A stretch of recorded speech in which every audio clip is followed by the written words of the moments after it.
30,000 টাকা ভাড়া দিয়েও কেন দুই বোন একই ফ্ল্যাটে থাকি। আসসালামু আলাইকুম ভিউয়ার্স, আমি শারমিন আক্তার। আজকে আরেকটি নতুন ব্লগ নিয়ে হাজির হলাম আপনাদের সাথে। কেমন আছেন সবাই? আলহামদুলিল্লাহ, আমি ভালো আছি। আলহামদুলিল্লাহ, তবে শরীরটা একটু খারাপ, নাকের সর্দি লাগছে আর সামান্য একটু গলা ব্যথা, জ্বর আছে। তারপরেও ভালোই সুস্থ আছি। এই শরীর নিয়েই কাজবাজ যা কিছু দৌড়াদৌড়ি করতে হচ্ছে। তাছাড়া ঘরের সংসারের কাজ আমাদেরই করতে হয়, অন্য কেউ আর এসে করে দিবে না।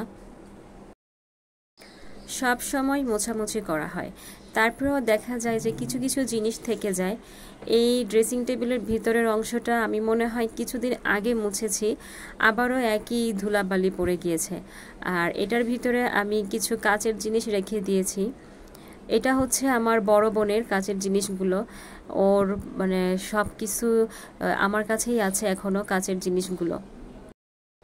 বাকি যে কাচের জিনিসগুলো ওইগুলো কার্টুন করে রেখে দিয়েছে, এখনও খোলেনি আর খুলবেও না, কেননা প্রায় 1 বছর হয়ে গেছে আমরা এখানে আসছি, আর কিছুদিন পরেই ও বাসা ছেড়ে দিবে। আমরা যেই ফ্ল্যাটে থাকি এটার ভাড়া প্রায় 25,000, আর কারেন্ট বিল দিয়ে সমস্ত কিছু খরচ দিয়ে প্রায় 30,000 পড়ে। তো এই টাকাটা আমরা দুই বোন ভাগ করে দিই। তো অনেকেই বলে যে তোমরা দুইজন আলাদা আলাদা থাকতে পারো, কেন একসাথে থাকতেছো আর এত টাকা ভাড়া দিতেছো। তো একসাথে থাকার সুবিধা হচ্ছে যে আমার দুলাভাই বেশিরভাগ ঢাকায় থাকে না, উনি কাজের সুবিধার্থে ওনাদের বাড়িতেই থাকে। ওনাদের বাড়ি হচ্ছে গাজীপুরের এখানে, আর আমার বোনের এখানে একাই থাকতে হয়। এই পর্যন্ত যারা আমার ভিডিও দেখছেন, আমার ভিডিওর কোনো অংশ ভালো লেগে থাকলে আমার ভিডিওতে একটি লাইক দিয়ে দিবেন এবং চ্যানেলটি সাবস্ক্রাইব করে দিবেন। আর অলরেডি যারা করে ফেলেছেন তাদেরকে অসংখ্য অসংখ্য ধন্যবাদ। তো যেহেতু ওর ছেলের এসএসসি পরীক্ষা, সেক্ষেত্রে এখানে অবশ্যই ভাড়া থাকতে হবে। এখন যদি ভাড়া থাকতে হয় তাহলে একা থাকতে হবে, আর একা একা কোনো মেয়ের পক্ষে সম্ভব না, মানে পুরো একটা ফ্ল্যাটে থাকা, কেননা দিনকাল এখন অনেক খারাপ। তারপরে অনেকেই থাকে, কিন্তু আমরা কখনো থাকি নাই। তো এই জন্যই মূলত আমাদের একসাথে থাকা। যেহেতু আমার দুলাভাই সবসময় থাকে না, উনি ব্যবসা করে, গাজীপুর থাকে, মাঝে মাঝে আসে, এই জন্যই আমি আর আমার বোন একসাথে ভাড়া নিয়েছি। তবে হ্যাঁ, আমাদের যেই টাকাটা খরচ যায় আমরা আলাদা আলাদাও থাকতে পারতাম, কিন্তু আলাদা আলাদা থাকছি না, যেহেতু এই বছরটাই ওর থাকতে হবে, ওর ছেলের পরীক্ষা শেষ হলেই চলে যাবে। সেক্ষেত্রে আমিও আলাদা বাসা নিব, তখন আর আমার পক্ষেও সম্ভব হবে না 30,000 টাকা খরচ করে এত বড় একটা ফ্ল্যাটে থাকার। যাই হোক, এই কাঁঠালটা আমার ছোট বোনের শ্বশুর দিছে আমাদেরকে। তো উনি বাড়িতে যেতে পারে নাই, বলতেছে যে পাইকা যেতেছে কাঁঠালটা, আমাদেরকে খেতে দিছে। অনেক মিষ্টি ছিল কাঁঠালটা, এই প্রথম খাইলাম এই বছরে পাকা কাঁঠাল। এইটা হচ্ছে আমার বড় বোনের রুম। আর আমার রুম তো আপনারা প্রায়ই দেখেন বলতে সবসময়ই দেখা হয়, আমি ওই রুমে থেকেই ভিডিও করি। এই রুমটা ওর, আর সামনে আছে একটা ড্রয়িং রুম আর ডাইনিং রুম। আমরা ড্রয়িং রুমেও খাট দিয়ে দিয়েছি, যেহেতু আমার আম্মা আব্বা মাঝে মাঝে এসে থাকে। তো অনেকেই এসে বলে যে বিল্ডিংয়ের এই অবস্থা কেন। আসলে এই বিল্ডিংটা অনেক পুরানো, রং উঠে গেছে, আর সুবিধা অসুবিধা মিলেই সব কিছু দেখতে হয়।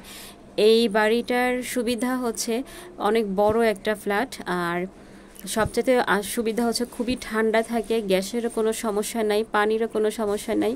আর আমাদের ছেলে মেয়েদের মাদ্রাসা স্কুল একদমই কাছে, যার কারণে আমরা এই বাসাটা চেঞ্জ করি না, এখানেই থাকতেছি। যেহেতু এই এলাকায় আমাদের জন্ম, তাই এই এলাকা ছেড়ে এখনই যেতে চাচ্ছি না, মানে একটু দেরিতে যেতে চাচ্ছি, যাতে করে খারাপ না লাগে।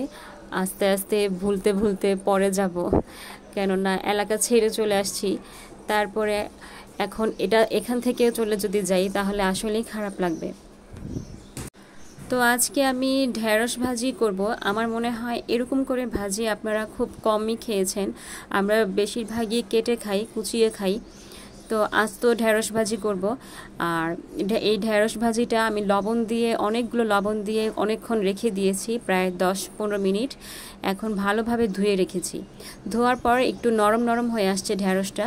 এখন আমি 2 দিক দিয়ে কেটে দিব। আশা করি যারা বলেন যে কেন 2 জন একসাথে থাকি আর এরকম বাসায় কেন থাকি, তারা আমার থেকে উত্তর পেয়ে গিয়েছেন। যাই হোক, এখন রান্নায় মনোযোগ দেই, এত কথা বলে লাভ নাই। শুকনো মরিচ আমি নিয়েছি প্রায় 6টি।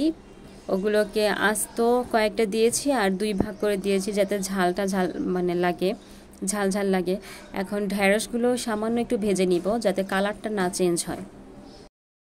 ঢেঁড়সে প্রচুর পরিমাণে ক্যালসিয়াম থাকে। যারা ঢেঁড়স খেতে পছন্দ না করেন, অনেকভাবে ঢেঁড়স খাওয়া যায়। ঢেঁড়স ভাজি, ঢেঁড়স ভর্তা, তরকারির সাথে, তারপরে এভাবেও খেতে পারেন। এভাবে কিন্তু অনেক মজা লাগে, আস্ত খাওয়া যায়, ভাত দিয়েও না খেলেও হবে। তাই ক্যালসিয়ামের ঘাটতি পূরণের জন্য আপনারা ঢেঁড়সটা প্রচুর খাবেন। অনেকেই ঢেঁড়স খান না। পেঁয়াজটা বেশি করে দিতে হবে আর একটু মোটা করে কাটতে হবে।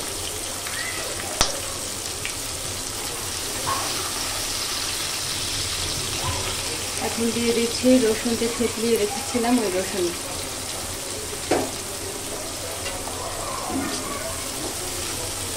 একটু ভেজে নিব।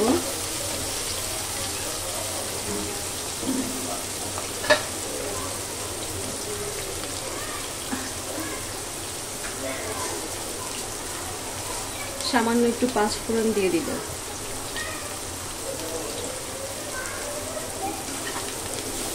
যারা 5 ফোড়ন পছন্দ না করেন তারা নাও দিতে পারেন।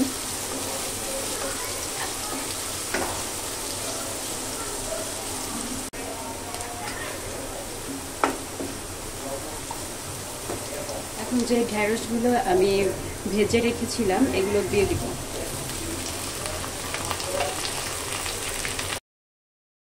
লবণের পরিমাণটা অবশ্যই দেখে দিতে হবে কতটুকু লাগে, কেননা যেহেতু আমি লবণ দিয়ে অনেকক্ষণ মিশিয়ে রেখেছিলাম, তো লবণটা অনেক হতে পারে।